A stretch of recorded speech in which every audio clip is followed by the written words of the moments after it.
Assalamualaikum warahmatullahi wabarakatuh. Waalaikumsalam warahmatullahi wabarakatuh.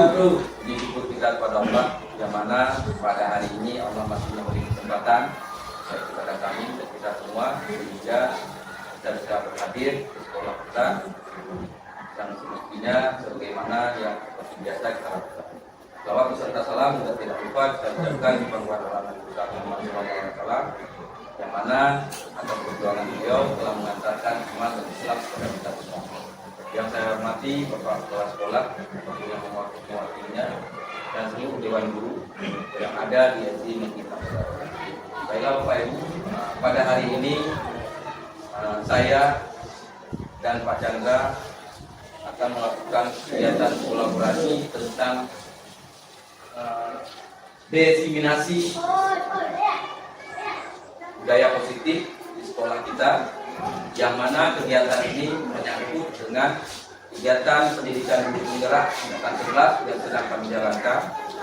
Mungkin di sini nanti kita akan membahas tentang bagaimana melaksanakan budaya positif dan pemaparan tentang segitiga restitusi dan kontrol guru terhadap siswanya.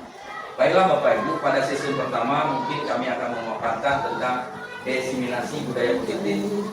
Pada kesempatan ini saya persilakan kepada teman saya yaitu Pak Chandra Penanda untuk menyampaikan materi yang akan kita bahas bersama dan kita dengar bersama supaya ini bermanfaat untuk sekolah kita dan sekolah semua. Oke Pak Chandra, Ya, terima kasih Pak Safir atas kesempatannya. Baik Bapak Ibu, jadi yang apa disampaikan oleh Pak Safir tadi menyangkut dengan budaya positif. Nah, pada kesempatan ini kami melakukan kolaborasi pada kegiatan ini karena kebetulan DSD kita ini ada 2 CDP. Jadi kami melakukan kolaborasi pada diseminasi aksi nyata budaya positif ini, yaitu pembelajaran yang kami dapatkan di program guru penggerak. Baiklah Bapak Ibu.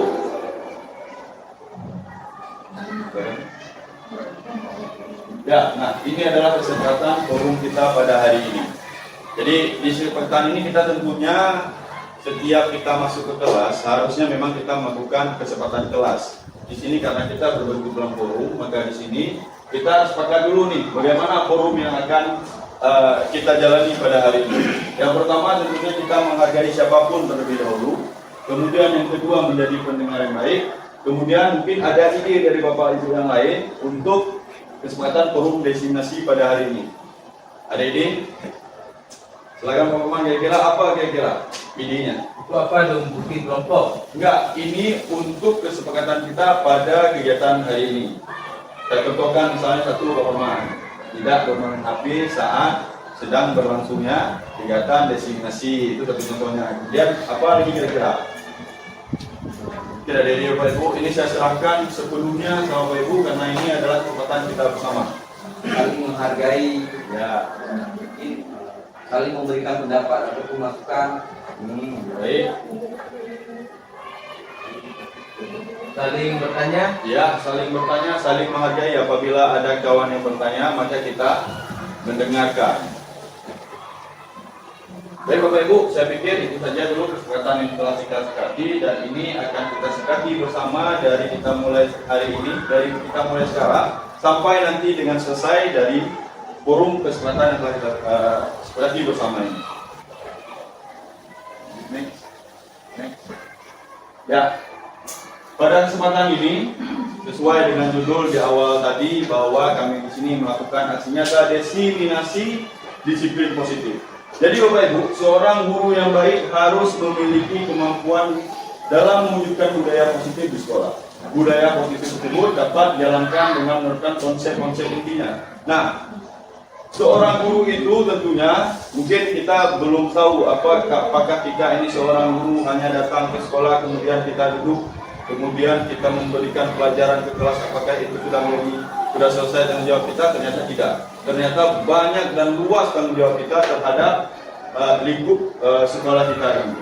Nah, dalam hal ini, dalam budaya positif ini ada beberapa konsep yang seperti kita lihat bersama. Yang pertama ada disiplin positif, kemudian motivasi perilaku manusia, keyakinan sekolah ataupun kelas, kebutuhan dasar manusia, posisi kontrol restitusi, dan segitiga restitusi.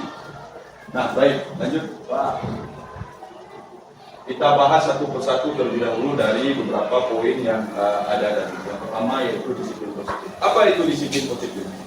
Disiplin positif itu bukan berarti disiplin yang seperti pada umumnya kita pikirkan. Disiplin yang kita pikirkan sekarang mungkin disiplin itu disiplin saat anak-anak datang ke sekolah tepat waktu. Kemudian saat kita datang tepat waktu. Mungkin disiplin yang kita memahami sekarang itu mungkin seperti itu. Tapi yang dimaksud di sini adalah disiplin positif merupakan suatu cara penerapan disiplin yang mengajarkan anak bertanggung jawab. Nah, dan menumbuhkan kesadaran diri berdasarkan nilai-nilai kebajikan. Jadi yang dimaksud disiplin positif di sini, saya berikan contoh misalnya analoginya seperti ini. Kita memakai helm itu karena takut karena polisi, karena ditilang oleh polisi, tapi bukan karena kesadaran diri kita sendiri. Nah, itulah yang disebut dengan disiplin positif. Jadi saat kita melakukan sesuatu itu karena kita taat aturan dan kita sadar bahwa aturan yang ditetapkan oleh aturan sekolah itu adalah untuk kebaikan kita sendiri. Sama seperti yang tadi saat kita memakai helm. Kita memakai helm tentunya untuk melindungi kepala kita, bukan karena takut akan polisi. Jadi ada kesadaran yang timbul dalam diri kita sendiri. Itu yang dimaksud dengan disiplin positif. Sama juga dengan halnya siswa-siswi kita di SD 6 Babaron ini. Jadi saat ada aturan yang sudah kita tetapkan di kelas, nanti saya harapkan Bapak Ibu nanti membuat aturan-aturan kelas bersama. Nanti itu akan dijelaskan nanti lebih jauhnya oleh rekan saya Pak Satria. Jadi pemahaman disiplin positif itu yang seperti ini Pak Ibu. Jadi yang bisa kita garis bawahi bahwa adalah anak-anak bertanggung jawab terhadap aturan yang ada di sekolah. Bukan karena takut sama guru, bukan karena takut akan kepala sekolah, bukan karena takut melanggar aturan, tapi itu memang datang dari dia sendiri. Dia kesadaran diri dia sendiri. Dia tidak akan melakukan itu karena dia sadar, oh berarti itu kalau saya melakukan itu saya akan melanggar aturan tersebut. Jadi itulah garis lingkupnya yang disebut dengan disiplin positif.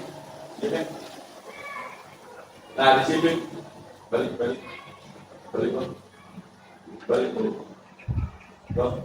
Disiplin positif lebih ke arah disiplin diri yang dapat mengontrol diri dalam melakukan segala tindakan.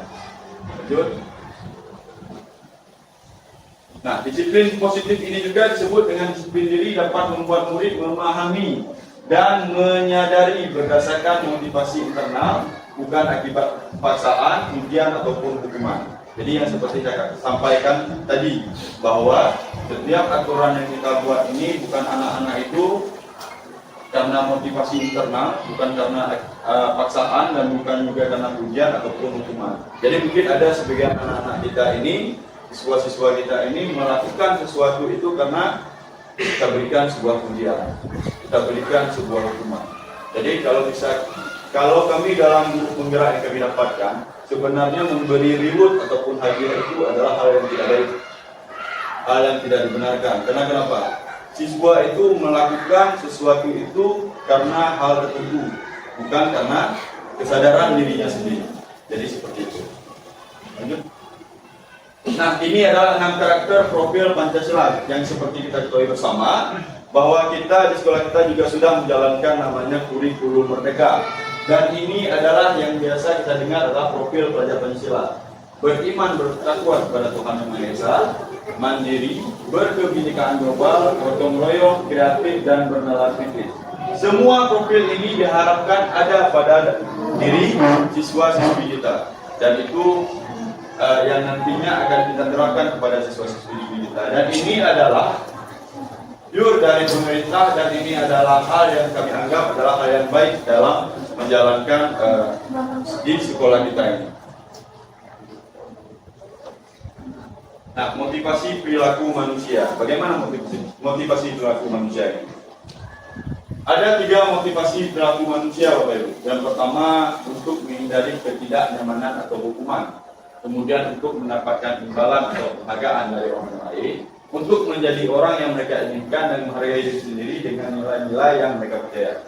Ini adalah 3 motivasi perilaku manusia. Kita sebagai manusia itu tentunya kita melakukan sesuatu itu untuk menghindari ketidaknyamanan dan hukuman. Dan itu memang kita bilang seperti memang sudah ada pada diri manusia. Kemudian untuk mendapatkan imbalan atau penghargaan dari orang lain, untuk menjadi orang mereka inginkan dan menghargai diri sendiri dan nilai-nilai yang mereka percaya. Jadi saat kita melakukan sesuatu, kemudian kita mengharapkan imbalan dan penghargaan dari orang lain, itu juga termasuk motivasi perilaku manusia. Keyakinan sekolah atau kelas. Jadi pada keyakinan sekolah atau kelas ini, guru berperan dalam mewujudkan terbentuknya keyakinan sekolah ataupun kelas dengan adanya kesepakatan antara guru dan murid. Jadi di dalam kelas, baik itu dari kelas 1 sampai dengan kelas 6, setiap guru itu, walaupun saya sebagai guru PJOK, itu juga ada yang namanya keyakinan kelas. Keyakinan kelas itu adalah kita membuat sebuah aturan di dalam kelas. Jadi misalnya kita buat, dan itu disepakati bersama dengan siswa-siswi kita, bukan karena keinginan kita sebagai guru, tapi kita sepakati bersama. Kita tanyakan kepada siswa kita, untuk ketertiban sekolah kita ataupun kelas kita, supaya kita belajarnya dengan nyaman, supaya kita belajarnya ini tercapai apa yang Bapak Ibu inginkan, ataupun CP capaian pembelajaran kita, apa yang harus kita lakukan. Kita tanyakan kepada siswa kita. Jadi keyakinan ini nantinya misalnya siswa-siswi kita membuat kesepakatan kelas itu dengan bahasa dan kaidah yang kira-kira bisa diingat dan mudah untuk dipahami seperti itu. Baik,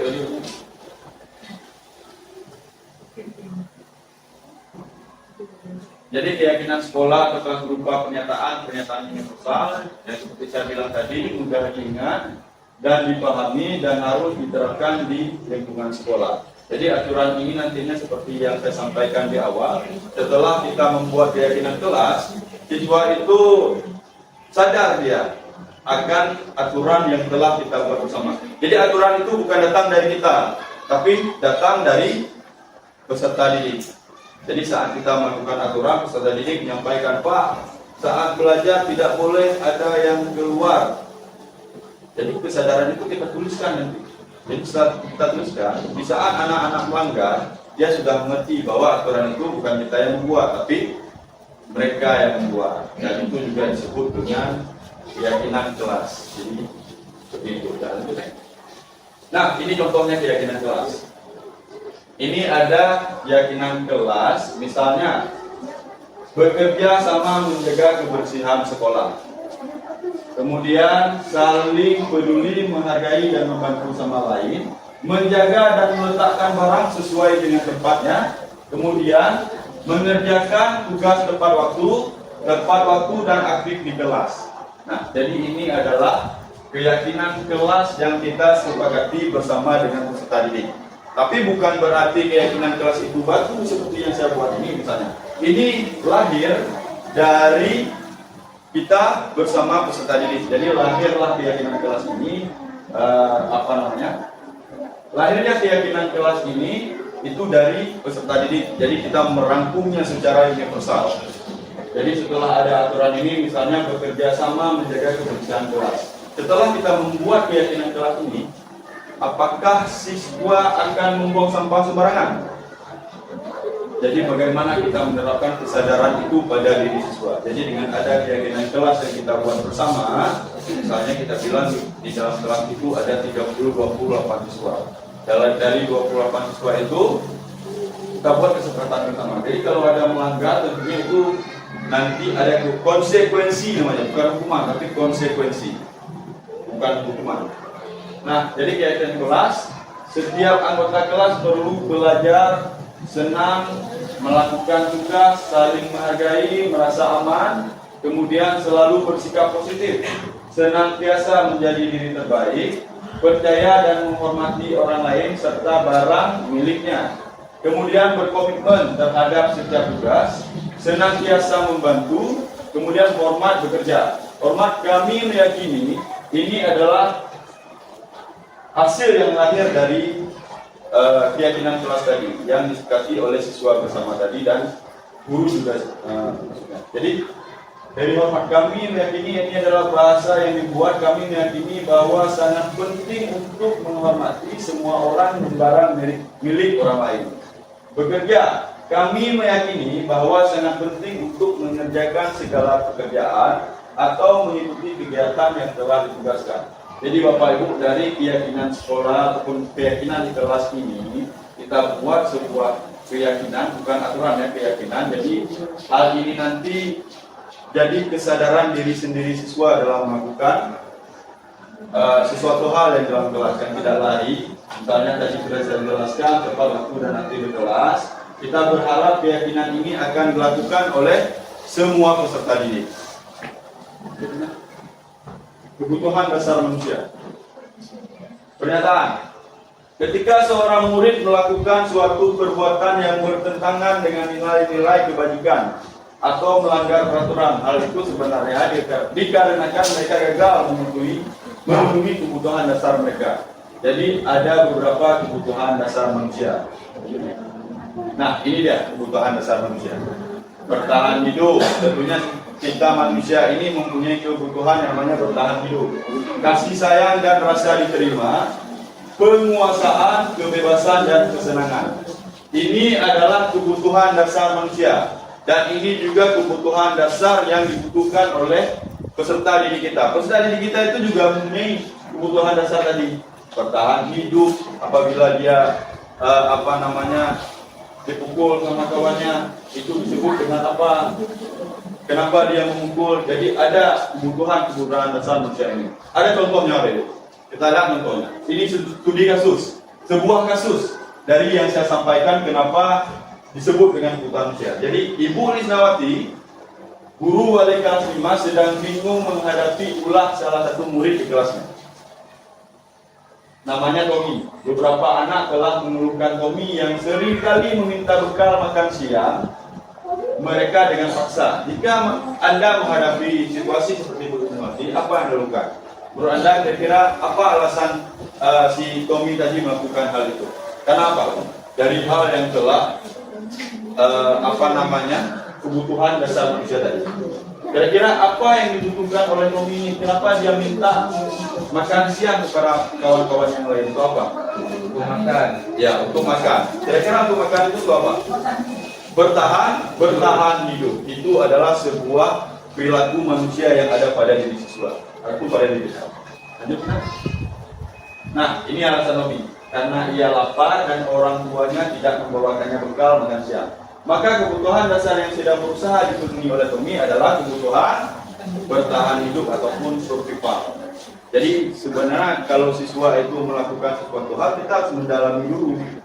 Bukan berarti dia bandel nih untuk melakukan sesuatu itu, dia minta uang sama siswa lain, bukan berarti dia jadi preman, dia jadi pemalas, tapi ada kebutuhan manusia yang tidak terpenuhi dalam dirinya sendiri. Lanjut nih. Ini alasan dua ya. Ini alasan dua ini. Karena dia merasa senang temannya jadi memperhatikan dia.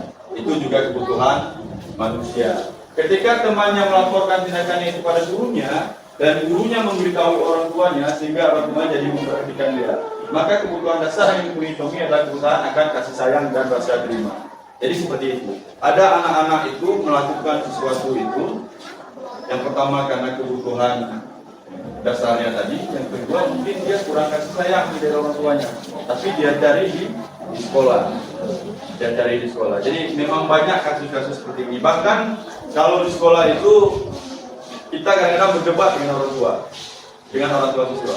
Kita bilang anak ini di sekolah luar biasa tingkahnya, karakter. Tapi orang tuanya bilang di rumah saya nggak ada seperti itu.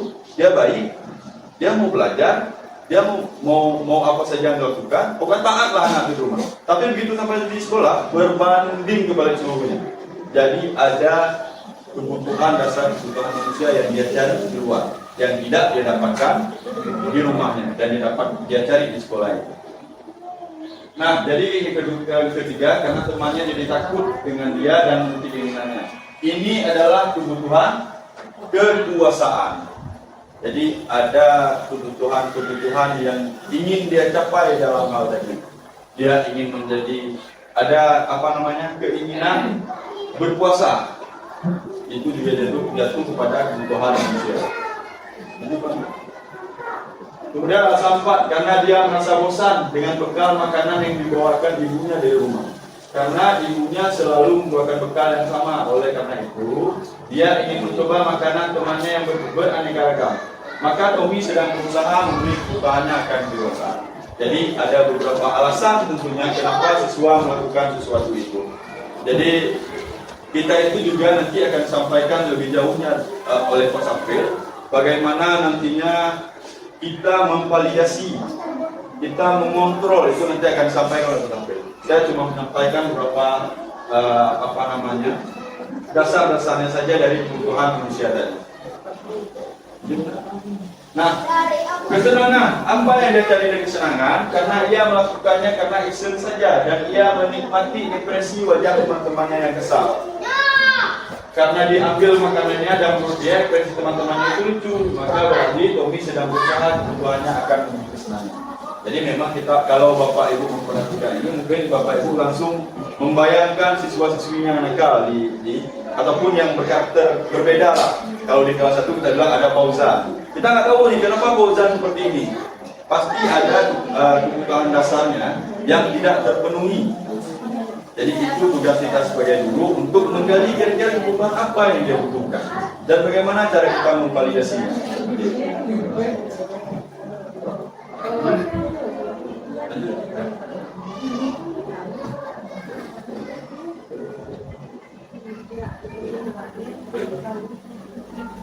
Oke, Bapak Ibu, untuk yang saya sampaikan tadi menyangkut dengan disiplin positif, kemudian juga dengan kebutuhan dasar manusia yang telah Bapak Ibu perhatikan tadi, Bapak Ibu dalam pertama bahwa ternyata disiplin positif ini adalah pure karena kesadaran diri, bukan karena aturan. Dan bagaimana tadi membuat aturan kelas itu kita sepakati bersama dengan siswa, dan siswa mentaati, dan mereka melakukan itu memang karena kesadaran dirinya sendiri, tidak melakukan tersebut. Dan ada beberapa juga kebutuhan dasar manusia yang saya sampaikan.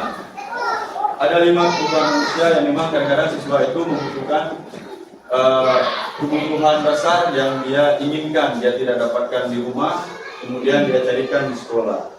Jadi Bapak Ibu, mungkin ini saja penyampaian dari saya. Selanjutnya mungkin akan disampaikan oleh rekan saya, Mas Safir, terkait dengan beberapa konteks ke depan menyangkut dengan disiplin positif. Kepada Pak Safir, waktu dan tempat kami persilakan. Ini sudah membahas banyak hal ya Bapak Ibu kepada kita semua, terutama Bapak Ibu, begitu juga dengan beberapa contoh kasus yang telah beliau paparkan. Semoga ini bisa menjadi sebuah pemahaman yang baru bagi kita. Dan selanjutnya nanti saya akan coba membahas tentang segitiga restitusi dan posisi kontrol guru. Juga hal ini berkaitan dengan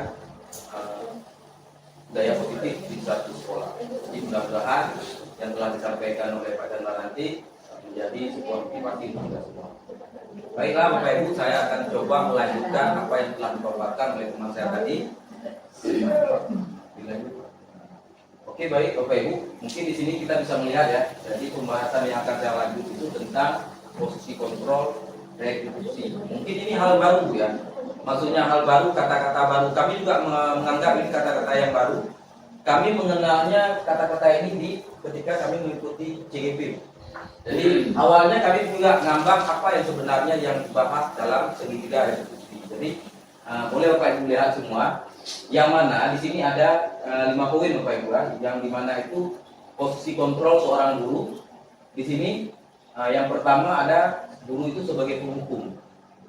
Yang kedua, guru sebagai pembuat merasa bersalah. Yang ketiga, guru sebagai teman.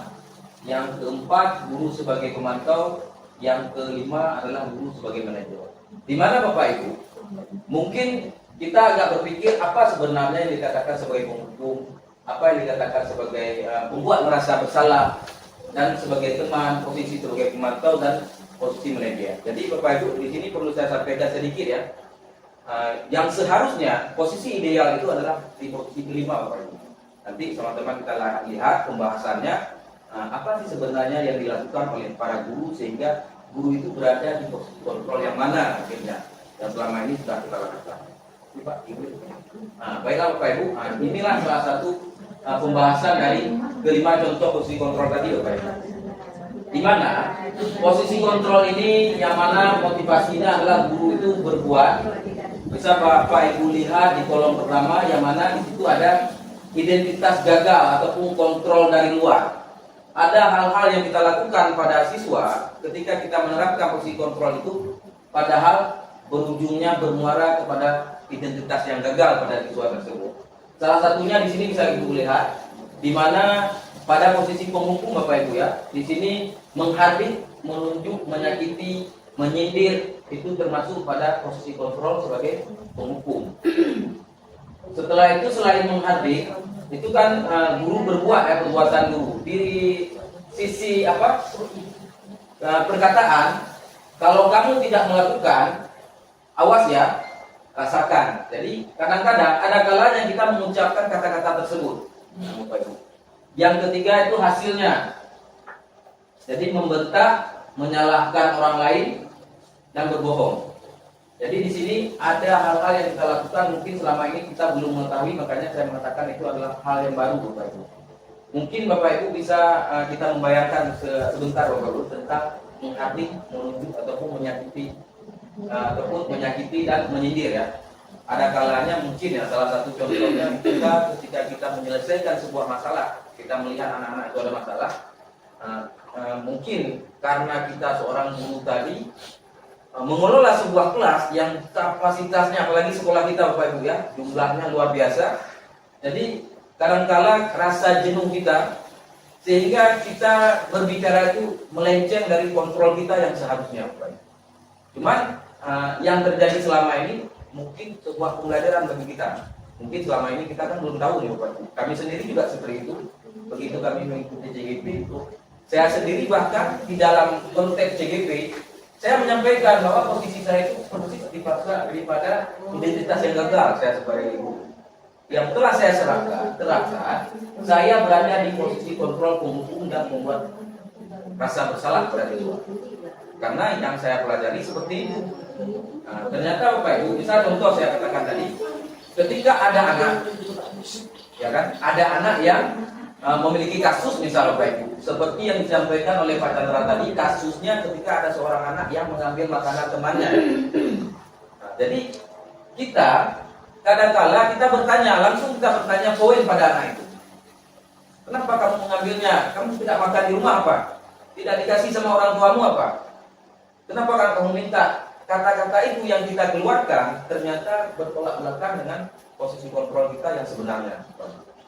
Jadi itulah salah satu contoh dari guru itu menghardik dan menunjuk yang pernah kita lakukan, mungkin salah satu contohnya demikian. Yang ketiga kaitan dengan dunia kualitas. Jadi ketika kita melakukan posisi kontrol penghukum, jadi di sini murid itu mungkin mental meletakkan guru di luar dunia berkualitas. Jadi murid itu kan ada kalanya dia seakan guru itu tidak lagi sebagai panutannya. Jadi dia beranggapan dengan kata-kata kita tadi, kita itu tidak wajar untuk ditiru, sehingga ada kalanya murid itu tidak mendengar apa yang kita sampaikan. Yang selanjutnya itu ada murid berkata, biarkan saja, nanti juga marah-marah lagi. Jadi kebiasaan yang kita lakukan itu sehingga siswa itu cenderung dia peduli dengan apa yang kita arahkan. Karena kenapa hal itu terjadi? Ternyata Bapak Ibu seperti saya katakan tadi, ternyata kita menerapkan sebuah posisi kontrol yang gagal. Karena kita menerapkan posisi kontrol penghukum tadi, itulah akibat yang dampak yang dirasakan oleh murid. Sehingga yang kita inginkan tidak tercapai pada siswa tersebut. Makanya ada kalanya siswa itu setelah kita panggil, ketika dia ada masalah, setelah kita berbicara dengan dia, besok dia yang terpanggil lagi. Kenapa? Efek dari yang kita sampaikan pada dia tidak menyadari apa yang sebenarnya yang harus dilakukan oleh dirinya. Baik Bapak Ibu, dan selanjutnya ada pada posisi pembuat merasa bersalah. Ini juga sering mungkin kita lakukan ya. Jadi salah satunya berceramah dan mengatakan seharusnya ini. Kata-kata mengatakan seharusnya ibu, misalnya contoh begini. Nah, seharusnya kamu tidak seperti itu. Jadi nanti kan bagi temanmu kotor ataupun kamu tidak seharusnya seperti itu, sehingga ibu nanti disalahkan oleh kepala sekolah ketika siswa kelas 7 itu ribut selalu di dalam kelas. Jadi ibu kan malu, sampai di dalam kantor itu kan selalu dikatakan anak kelas keempat misalnya selalu ribut ketika guru lain masuk. Jadi kata-kata inilah mungkin sering kita katakan kepada anak. Jadi Bapak Ibu, posisi kontrol ini adalah kita membuat mereka merasa bersalah karena perbuatannya ada orang lain yang disalahkan ataupun dipermalukan. Jadi efek dari ini, jadi kan kamu seharusnya, jadi kan guru itu berkata kamu seharusnya sudah tahu ibu telah lelah sekali mengatakannya, ibu stres. Jadi ada kata-kata yang sedemikian yang kita lakukan. Jadi hasil yang kita dapatkan, Bapak Ibu, jadi anak-anak itu cenderung dia menyembunyikan apa yang dia lakukan, sehingga ketika kita bertanya apa yang kamu lakukan, dia diam. Misal seperti ada salah satu anak kelas saya lihat Bapak Ibu, ketika kita bertanya, tahu nggak kenapa kamu dipanggil ke kantor, dia senyum-senyum saja. Kita tanya kenapa, apa yang kamu lakukan, dia juga senyum. Jadi itulah yang dilakukan. Kenapa? Ketika kita menerapkan posisi kontrol tentang, karena dia sudah menyadari selama ini guru itu menyampaikan sesuatu yang dia lakukan, guru itu selalu mengkonsultasi dengan dia pada posisi kontrol yang salah. Tapi Bapak Ibu, kita tidak menyadari hal itu. Termasuk saya sendiri ya Bapak Ibu, saya tidak menyadari hal itu, sehingga mungkin kita sering melakukannya. Yang seterusnya itu dengan kaitan dengan dunia luar. Jadi murid meletakkan guru di dalam dunia yang berkualitas. Jadi mungkin di sini dia penempatannya, dia merasa guru itu karena dirinya akhirnya gurunya yang disalahkan. Yang selanjutnya murid berkata, maafkan saya. Jadi di sini mungkin ada permintaan maaf dari mereka terhadap apa yang kita lakukan. Tapi ini murni karena perasaan rasa bersalah tadi yang sudah kita sampaikan kepada dia, cuma dia sebatas mengatakan minta maaf. Akhirnya dia berada pada posisi dampak murid ini tadi. Akhirnya apa yang berdampak pada siswa kita Bapak Ibu? Dia merasa rendah diri. Kenapa dia merasa rendah diri? Karena dia merasa atas kesalahan dirinya, sehingga ada orang lain yang harus bertanggung jawab ataupun merasa dipermalukan oleh kesalahannya, ataupun yang akan menjadi yang mendapatkan sanksi dari apa yang dia lakukan. Jadi yang ketiga ada pada posisi identitas berhasil ataupun sukses Bapak Ibu ya. Di sini ada pada posisi kontrol kita itu sebagai teman dan sebagai pemantau. Jadi Bapak Ibu di sini dulu. Baiklah, jadi Bapak Ibu mungkin di dalam satu kasus kepada anak, guru itu harus membuatkan alasan-alasan untuk muridnya. Nah, jadi di sini kan kita perlu semacam ketika melihat sebuah kasus pada siswa, kita butuh alasan untuk melakukan pendekatan pada mereka. Kenapa dia melakukannya? Ya kan kadang-kadang ada kala seperti yang disampaikan oleh Pak Chandra tadi. Di sini kita juga harus memenuhi apapun memperhatikan kebutuhan dasar manusia tadi. Jadi disinilah simbol pertanyaan kepada kita, apa alasannya? Ada kalanya yang seperti disampaikan oleh Pak Chandra, manusia itu melakukan sesuatu karena dia tidak mendapatkan sesuatu itu di tempatnya ataupun di rumahnya. Jadi ketika siswa itu datang ke sekolah, dia ingin mendapatkan pada kita, Bapak Ibu. Jadi yang selanjutnya di sini ada guru berkata, ayolah lakukan demi ibu. Masa kamu tidak mau ingat tidak ibu pernah bantu. Nah, jadi di sini kan sebagai teman, di sini guru merasa menyampaikan semacam meminta sesuatu kepada teman, kepada siswa, seakan-akan siswa itu seperti kita berbicara dengan teman kita, Bapak Ibu.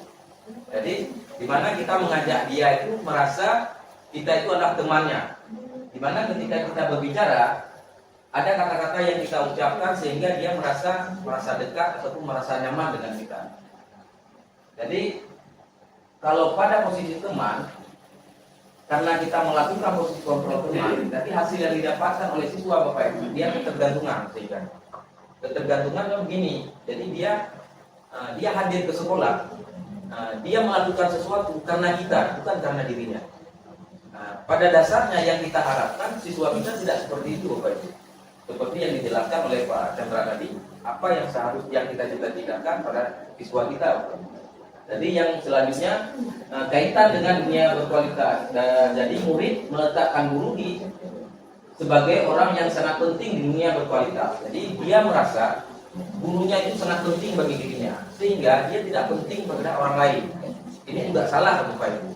Karena kenapa? Karena dari proses dia ketergantungan kepada kita, sehingga dia merasa kitalah yang paling berarti di dalam hidupnya, sehingga dia akan mengabaikan nilai-nilai sosial pada lingkungannya nanti, Bapak Ibu. Karena kenapa?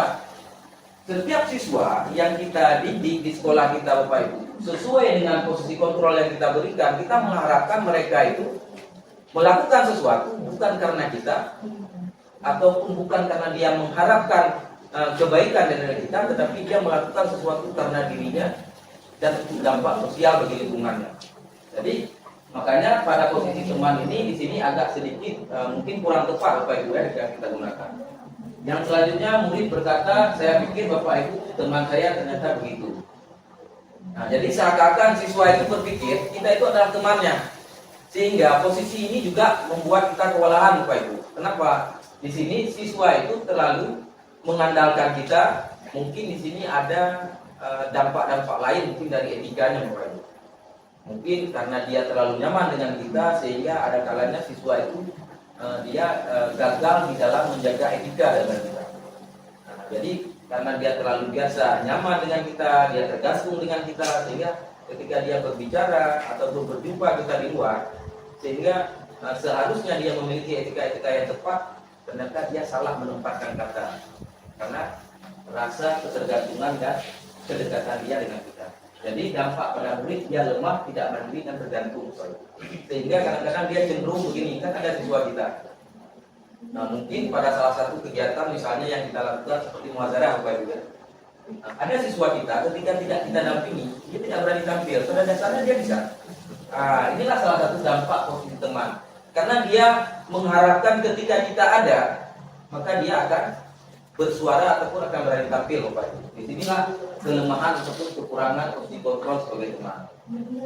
Yang selanjutnya di sini adalah posisi kontrol sebagai pemantau, Bapak Ibu. Jadi menghitung dan mengukur. Jadi di mana guru itu kan harus kita semacam kita menghitung semacam ini.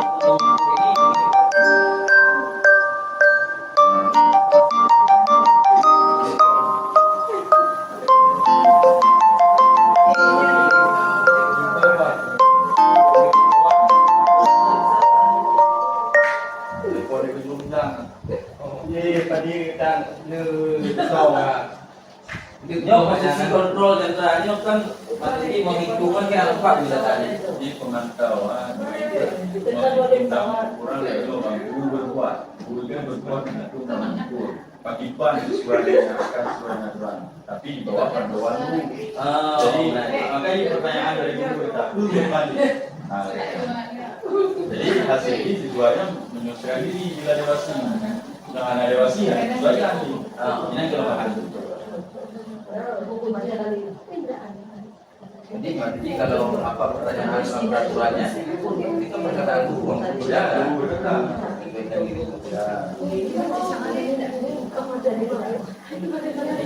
Kalau kaitan dengan dunia berkualitas untuk perkataan kepada peraturan dan hukum. Jadi muridnya, jadi contoh murid berkata ini berapa banyak bintang yang saya harus peroleh? Ya.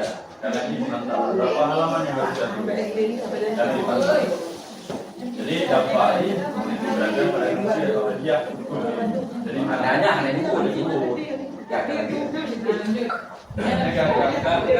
Tengah ya. Oke Bapak Ibu, selanjutnya pada posisi pemantau di sini guru itu menghitung dan mengukur ya. Jadi di mana guru itu akan menanyakan peraturan kepada siswa apa yang harus dilakukan. Guru itu memberikan poin-poin apa yang harus dilakukan oleh siswa dan apa-apa yang akan diterapkan oleh siswa. Jadi pada posisi ini akhirnya kalau hasilnya itu kan siswa itu cuma menyesuaikan diri bila diawasi. Jadi ada kalanya ketika misalnya Bapak Ibu kita di dalam kelas kita menyuruh kepada siswa ataupun mengarahkan siswa kita mengerjakan tugas. Perlu dikerjakan seperti itu. Jadi ketika mungkin kita tidak berada di dalam kelas, maka siswa itu tidak mengerjakan, mereka asik bermain ataupun melakukan hal-hal lain di dalam kelas. Jadi pada posisi ini murid itu beranggapan karena guru itu karena dia itu mengerjakan sesuatu karena oleh gurunya ataupun karena yang hukuman yang diberikan ataupun sanksi yang diberikan oleh gurunya, sehingga dia berdampak pada murid. Mereka hanya menargetkan yang ingin mereka capai sesuai dengan arahan gurunya saja, jadi sesuai apa keinginan gurunya. Tapi ketika gurunya tidak ada, maka mereka tidak akan melakukan. Jadi yang selanjutnya berkaitan pada posisi manajer, Bapak Ibu. Jadi di sini di mana posisi yang seperti saya katakan tadi ini adalah identitas sukses ataupun kontrol diri yang sukses, yang menghadirkan diri sendiri, di mana di sini pada posisi manajer di sini mengajukan pertanyaan-pertanyaan pada siswa, Bapak Ibu. Jadi di sini pada posisi ini guru itu tidak menyelesaikan masalah siswanya, tapi dia lebih cenderung memberikan arahan, siswa itu menyelesaikan sendiri masalah dia. Jadi guru itu hanya sebagai fasilitasi saja. Jadi di sini mungkin Bapak Ibu, kita misal semacam ada sebuah kasus ya, ada siswa misalnya ketika pada jam pelajaran ataupun dia telat misalnya Bapak Ibu. Nah, ketika seseorang itu telat, jadi pendekatan yang kita lakukan adalah kita mengajukan pertanyaan Bapak Ibu, di mana kita menanyakan bukan menghukum siswa tersebut, bukan menyalahkan dia, tetapi pada posisi ini kita lebih condong menanyakan tentang keyakinan sekolah yang telah mereka sepakati di kelas ataupun di sekolah. Jadi ketika kita menanyakan apa alasannya, keyakinan kelasnya, jadi di sini ada penguatan. Terjadilah penguatan pribadi pada siswa di mana kesalahan ini terjadi karena dirinya. Dan di sini dia juga menyadari akhirnya letak dirinya sebagai individu yang positif di dalam dunia berkualitas, sehingga dia akan bisa mengontrol dirinya untuk melakukan hal-hal yang baik. Karena di mana di sini kita tidak mengarahkan dia menyelesaikan masalahnya, tetapi dia sendiri yang mengungkapkan masalahnya, dan kita cuma membimbing dia untuk bagaimana dia cara bisa memperbaiki dalam sebuah keadaan kesalahannya. Misal kasus seperti yang saya katakan tadi, ada siswa seperti yang boleh juga yang seperti kasus yang disampaikan Pak Chandra, kasus siswa itu mengambil makanan temannya. Mungkin pada posisi manajer ini kita bisa menanyakan apa penyebabnya dia melakukan hal itu. Jadi tidak terlepas dari itu, kita juga harus memberi penguatan kepada mereka. Karena pada dasarnya posisi itu, kalau pada kasus Pak Chandra tadi kan karena kebutuhan ya, karena kebutuhan manusia, kebutuhan akan bertahan hidup. Jadi mungkin di situ ada penguatan. Kita tidak langsung menghardiknya, bisa kita katakan kita juga punya kebutuhan yang sama seperti dirinya. Tetapi dia harus menyesuaikan tempat, waktu, dan punya siapa yang sebenarnya dia ambil. Bagaimana cara dia memintanya. Jadi biarkan dia sendiri menyelesaikan. Akhirnya dia bisa mengevaluasi dirinya, bagaimana cara memperbaiki dirinya ke depan. Akhirnya dia itu memiliki kesadaran untuk melakukan perubahan-perubahan pada dirinya. Itulah yang kita harapkan. Makanya seperti saya katakan tadi, posisi kontrol ini adalah posisi kontrol yang paling ideal ada pada nomor 5. Jadi kira-kira ya, kita selama ini yang telah kita lakukan, Bapak Ibu berada di posisi kontrol yang mana ini?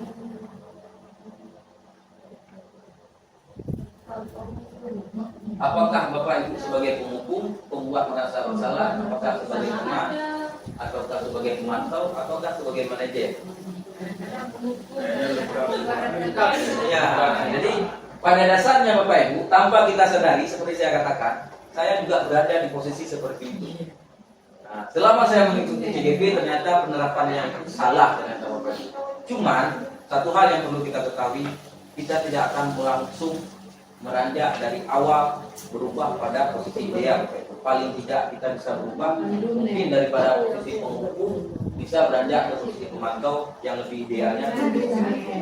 Oke, jadi baiklah Bapak Ibu, inilah salah satu lanjutan dari penjelasan tadi, yaitu posisi kontrol restitusi. Di antara kelima posisi kontrol tersebut, sebaiknya seorang guru menggunakan posisi kontrol sebagai manajer, Bapak Ibu ya. Seperti saya sampaikan tadi, ini adalah salah satu posisi kontrol yang paling ideal yang diharapkan oleh tujuan pendidikan kita. Yang kedua, sebagai manajer guru dapat membuat suatu bersama murid, mempersilahkan murid bertanggung jawab dan mendukung murid agar dapat menemukan solusinya. Jadi di sini pada posisi manajer di Bapak Ibu, seperti saya sampaikan tadi, kita tidak memberi sebuah solusi pada mereka, tetapi kita memberi dukungan sehingga mereka memikirkan sendiri apa yang harus mereka lakukan, sehingga berdampaklah pada solusi terhadap sebuah masalah yang mereka hadapi.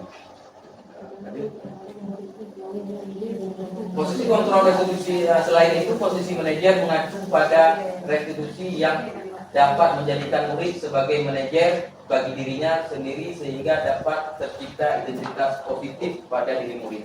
Nah, di mana ketika kita memberikan solusi, kita menerapkan posisi kontrol manajer pada siswa, sehingga siswa kita itu bisa menjadi sebuah pribadi yang identitas positif itu tetap ada pada dirinya, sehingga dia melakukan sesuatu itu Bapak Ibu dengan kesadarannya, dengan nilai-nilai dirinya, bukan karena keterpaksaan ataupun hal-hal yang lain dari orang lain.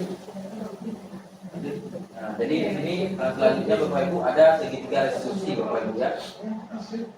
Nah, di sini ada tahapan dalam segitiga restitusi Bapak Ibu. Di mana mungkin ini juga hal yang baru Bapak Ibu ya.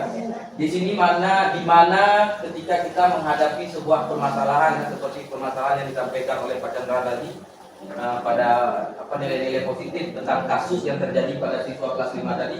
Di sini Bapak Ibu kita bisa menerapkan tentang segitiga restitusi. Ketika kita ingin menyelesaikan sebuah masalah, jadi untuk mencapai posisi manajer itu kita harus menerapkan tiga restitusi ini Bapak Ibu, di mana kita lebih mengutamakan yang pertama itu menstabilkan identitas Bapak Ibu ya. Yang kedua, validasi tindakan yang salah, menanyakan keyakinan kelas seperti yang saya bahas tadi, di mana setiap siswa itu melakukan sesuatu pasti ada dasarnya. Paling tidak dikarenakan oleh 5 kebutuhan dasar manusia tadi. Makanya ketika kita mengetahui apa kebutuhan dasar dari manusia, ketika kita menerapkan proses segitiga ini, maka akan hadirlah ataupun akan tercipta pada kita posisi kontrol yang manajer. Bapak Ibu, jadi silakan. Nah, jadi Bapak Ibu di sini ada penjelasan dari menstabilkan identitas dilakukan berdasarkan prinsip bahwa membuat kesalahan adalah bagian dari proses pembelajaran yang nantinya akan menggeser identitas gagal ke arah identitas yang sukses.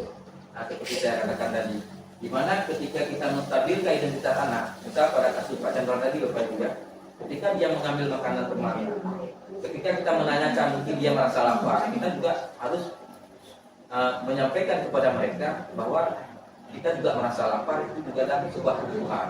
Tetapi kita harus menjelaskan kepada mereka tentang bagaimana cara ataupun etika mereka meminta makanan pada temannya ataupun hal-hal yang lain. Ya, yang ketiga, yang selanjutnya menstabilkan identitas itu berbuat salah itu hal yang manusiawi.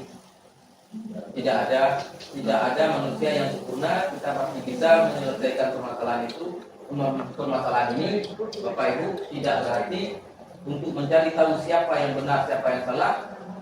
Bapak Ibu lebih tertarik untuk menyelesaikan masalah. Kalau kamu menyalahkan diri sendiri, terus menerus, apakah kamu bersikap baik pada dirimu sendiri? Nah, jadi Bapak Ibu di sini, maksudnya penjelasan di sini kan berbuat salah itu bukanlah hal yang tidak wajar. Nah, memang seperti yang pada kasus Pak Chandra tadi, anak-anak itu mengambil makanan temannya bukan sebuah hal yang tidak wajar, karena dipengaruhi oleh kebutuhan dasar manusia. Disinilah dimana ketika kita menyampaikan kepada siswa bahwa yang dia lakukan itu hal yang dia lakukan itu adalah hal yang lumrah dilakukan oleh manusia lain, bahkan Bapak sendiri juga bisa melakukan hal tersebut.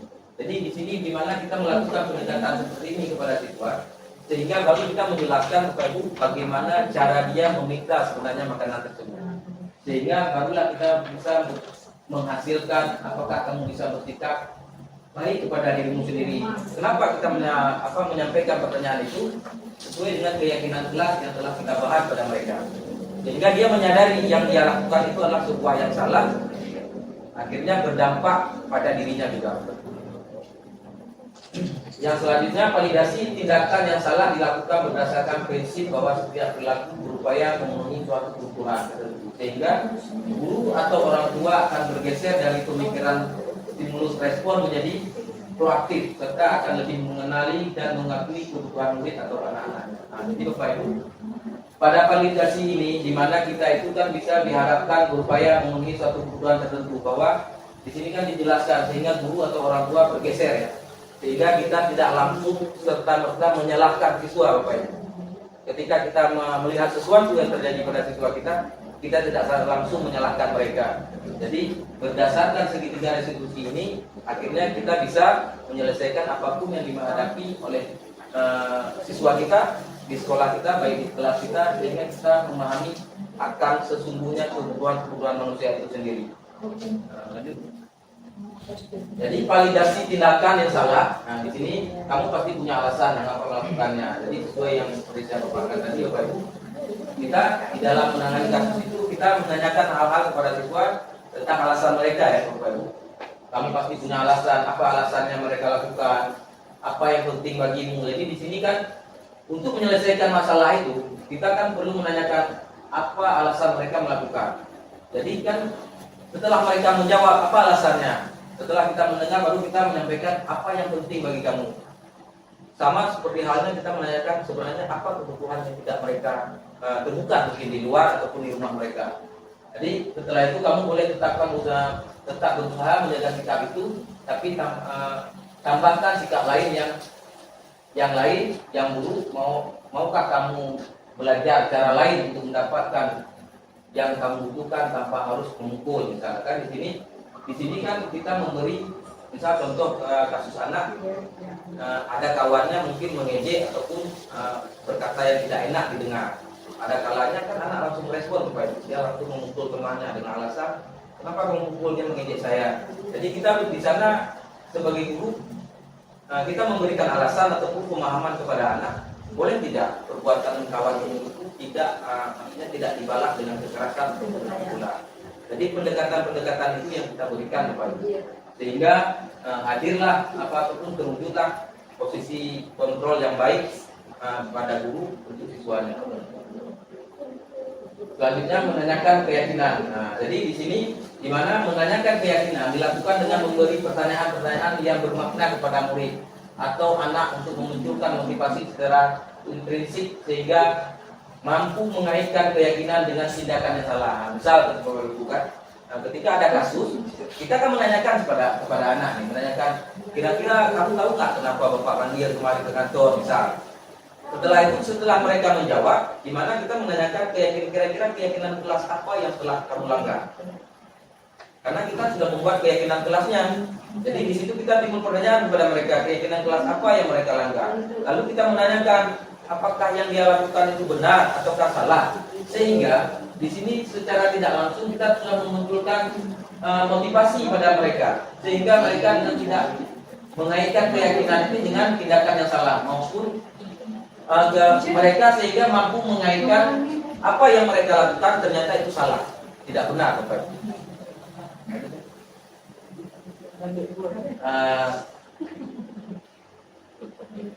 Jadi di sini bisa kita lihat Bapak Ibu contoh pertanyaan tentang nilai yang apa yang kita capai di dalam sekolah kita. Jadi Bapak Ibu di dalam membuat keyakinan kelas kita di sini muncul pertanyaan kepada siswa mungkin ya. Apa nilai yang kita percayakan di sekolah kita? Nilai apa yang telah kita sepakati? Kelas yang ideal itu seperti apa? Kita membuat keyakinan kelas itu Bapak Ibu. Kita menanyakan kembali kepada siswa kita apa-apa yang mereka inginkan. Karena kalau keyakinan kelas itu Bapak Ibu kita yang membuat, itu hanya sebuah peraturan, sehingga mereka tidak akan menjalankannya. Jadi ini kita ajukan pertanyaan kepada siswa sehingga mereka memaparkan sendiri aturan yang akan mereka lakukan, Bapak Ibu. Aturan yang kita buat, keyakinan yang kita buat itu berdasarkan pilihan mereka. Jadi bagaimana mereka meyakini untuk melakukan hal ini, kita harus membuat kesadaran kepada mereka tentang nilai-nilai keselamatan dan kebaikan dari aturan tersebut, sehingga mereka akan melaksanakan kegiatan-kegiatan yang mereka lakukan. Nah, jadi yang selanjutnya seorang guru yang baik harus memiliki kemampuan dalam mewujudkan budaya positif di sekolah. Budaya positif tersebut dapat dijalankan dengan menerapkan konsep-konsep seperti ini. Yang pertama, disiplin positif, yang seperti Mungkin tadi sudah dipaparkan oleh Pak Chandra. Jadi motivasi perilaku manusia, keyakinan kelas, kebutuhan dasar manusia, positif kontrol dan segitiga resolusi. Jadi Bapak Ibu pada konsep-konsep ini yang terutamanya adalah ketika kita melakukan ini semuanya didasari oleh keyakinan pada dirinya ataupun bersumber pada diri siswa, tidak karena pengaruh oleh kita ataupun tidak terpengaruh oleh sanksi-sanksi yang lain, Bapak Ibu. Terima kasih. Demikian yang dapat saya sampaikan. Semoga apa yang kami sampaikan pada pemaparan kegiatan kami pada hari ini bisa bermanfaat untuk saya sendiri dan Bapak Ibu. Mudah-mudahan ke depan bisa menerapkan di sekolah kita sebagaimana yang kita harapkan sesuai dengan tujuan pendidikan nasional.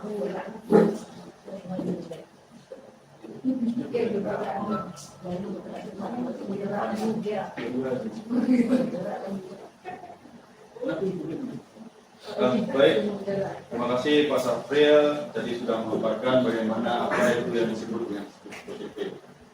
Jadi Bapak Ibu, kalau kita lihat pada disiplin positif ini memang sangat luar biasa dampaknya. Kita bisa menerapkan bukan menerapkan hanya di sekolah saja, tapi kita bisa menerapkan hal positif ini kepada anak kita sendiri. Kemudian di saat kita menjadi pemimpin, menjadi leadership, bagaimana kita memanggil seorang itu sesuai dengan disiplin positif ini.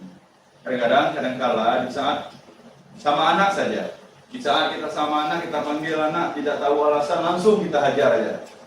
Nah, jadi kadang anak punya alasan tersendiri dia. Nah, itulah luar biasanya disiplin positif ini. Kita tidak hanya bisa menerapkan di sekolah, tapi juga bisa di rumah dengan anak kita sendiri. Karena memang kita di rumah itu, kalau berhubungan dengan anak, saat anak berbuat salah, kita langsung memakinya lagi kedua, langsung memukulnya, langsung menghakiminya bahwa dia itu nakal. Apalagi kalau misalnya kita membandingkan dia dengan orang lain.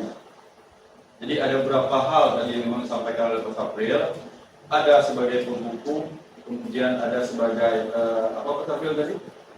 Teman, pemantau, manajer, dan pembuat merasa bersalah. Jadi ada dampak-dampak yang dari hal tersebut yang lahir dari anak tersebut. Misalnya kita sebagai penghukum, anak tersebut tidak akan menjadi patuh terhadap kita, tapi dia akan semakin berontak. Makanya kadang-kadang kita berpikir kalau kita marahin anak-anak tiap hari, jadi dalam pikiran dia itu buat paling nanti marah aja, hari itu udah diam lagi, kan begitu.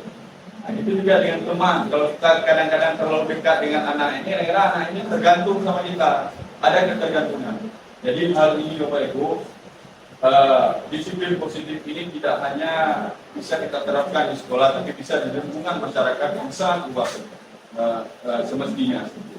Baik Bapak Ibu, sudah pada akhir kami harapkan mungkin ada diskusi sedikit Pak Safril menyangkut dengan disiplin positif ini. Jadi forum diskusi ini kami kembalikan Bapak Ibu, silakan untuk diskusi dan silakan bertanya kami, nanti kita selesaikan dan cari solusi secara bersama-sama. Mungkin Bapak Ibu ada yang ingin ditanyakan menyangkut dengan disiplin positif ini? Ya, Pak Suparman, silakan Pak Suparman. Terima kasih waktunya. Bagaimana cara kita untuk meyakinkan siswa agar mereka melaksanakan keyakinan kelas tersebut? Ya. Oke, Baik. terima kasih ya. Baik, terima kasih Pak Roman atas pertanyaannya. Bapak Roman menanyakan bagaimana cara kita untuk meyakinkan siswa agar mereka melaksanakan keyakinan kelas tersebut. Ya, terima kasih Pak Roman. Jadi seperti yang kami sampaikan tadi, bahwa agar anak ini, karena memang agak sulit kalau kita berpikir bahwa hal ini langsung dipatuhi oleh siswa-siswa kita. Jadi keyakinan kelas ini perlu kami tebalkan, perlu kami paham, garis bawahi bahwa yang dimaksud dengan keyakinan kelas itu adalah aturan. Jadi aturan itu kadang-kadang siswa kita ini banyak melanggarnya Pak Pamanan. Jadi ada yang beberapa tadi yang telah disampaikan oleh Pak Safril, ada yang namanya segitiga resolusi. kemudian ada kebutuhan dasar manusia tadi. Nah, dalam membuat keyakinan kelas ini, kita harus memvalidasinya terlebih dahulu. Kebutuhan apa yang dibutuhkan oleh siswa-siswa kita dalam kelas. Makanya seperti yang kami sampaikan tadi, di saat kita membuat keyakinan kelas atau pengajaran kelas itu jangan apa kata kita guru, tapi apa kata siswa. Dan mereka membuatnya itu dengan kesadaran dirinya sendiri. Jadi apabila dia sudah sadar dengan aturan yang dibuat oleh dirinya sendiri, otomatis dia tidak akan melanggar. Kenapa? Karena dia sadar betul terhadap keyakinan yang telah dibuat bersama tadi. Misalnya saja kita bilang, setiap masuk kelas tidak ada yang makan di dalam kelas. Mereka membuat, nanti mereka merumuskan. Makanya Bapak Ibu di dalam kelas itu perlu ada keyakinan kelas. Nanti Bapak Ibu silakan buat keyakinan kelasnya, berembuk dengan siswanya. Jadi nak kira-kira sebelum kita ini belajar, apa hal yang harus kita kita yakini? Bu, tidak boleh keluar masuk Bu, itu anak-anak. Oke, gimana sepakat semuanya? Ibu contohnya. Ya Bu, jadi setelah kita buat tidak boleh keluar masuk, anak-anak itu tidak akan lagi keluar masuk. Karena kenapa? Mereka sadar itu karena keyakinan mereka sendiri. Mereka sudah siap. Ya, peraturan yang dibuat bersama. Jadi seperti itu Pak Roman. Oke, Ya, Pak, jawabannya. ya, terima kasih Pak Roman. Mungkin ada yang ingin bertanya kembali tentang disiplin positif tadi? Ada lagi? Ya, silakan Pak Nasir. Tadi ada sedikit penjelasan dan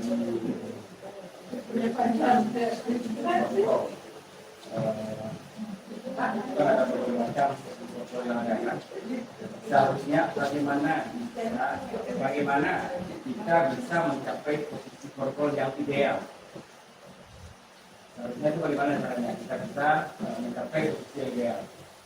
Kontrol yang ideal, ya. Kontrol ideal itu adalah manajer, ya.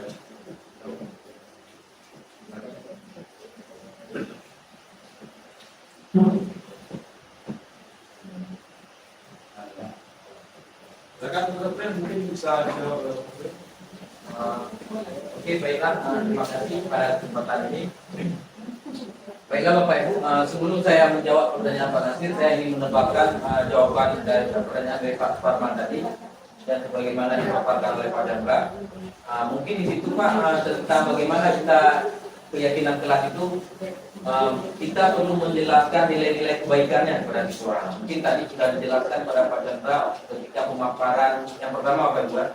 Ada kalanya kenapa kita memakai helm ketika berkendaraan. Kan kita umumnya Bu termasuk saya pakai helm itu karena takut ada polisi itu. Tapi pada dasarnya kita harus memberikan nilai kesadaran bahwa nilai keselamatannya ada pada pakai helm itu, bukan pengaturan. Sehingga ketika tidak ada polisi kita tidak pakai helm. Padahal kita kurang memahami nilai keselamatannya ataupun nilai kesehatannya. Begitu juga dengan keyakinan kelas. Bapak Ibu perlu menjelaskan kepada siswa tentang nilai-nilai kebaikan dan manfaatnya. Oke, seperti yang dikatakan oleh Pak Nasir, sesuai pertanyaan Pak Nasir, bagaimana kita mencapai sebuah posisi kontrol yang ideal, Bapak Ibu ya. Mungkin seperti saya paparkan tadi, Bapak Ibu, saya sendiri juga mengalami di posisi kontrol yang pertama, Bapak Ibu, pada identitas yang gagal. Setelah saya mempelajari modul CGP ini, ternyata saya salah berada di posisi kontrol yang tidak tepat. Yang diharapkan, apa yang diharapkan sehingga kita mampu berada di posisi kontrol manajer, Bapak Ibu. Memang seharusnya pada tujuan pendidikan nasional kita diharapkan sebagai guru berada di posisi kontrol yang paling ideal. Karena sesuai dengan kodrat zaman dan alamnya siswa kita pada saat ini. Karena semakin hari dunia ini semakin maju, semakin berkembang, sehingga pencapaian pada siswa kita itu tingkat-tingkat moralnya sudah sedikit melenceng dari kaidah-kaidah profil Pancasila. Jadi di sini mungkin kita perlu menerapkan pendekatan-pendekatan yang memang mengarahkan kita pada posisi manajerial, Pak. Mungkin seperti saya sampaikan, ini tidak mungkin langsung kita berubah pada posisi manajerial, Pak. Karena yang ditanyakan Pak Nasir, bagaimana caranya kita bisa mencapai pada posisi tersebut. Paling tidak minimal kita sudah berubah, Pak.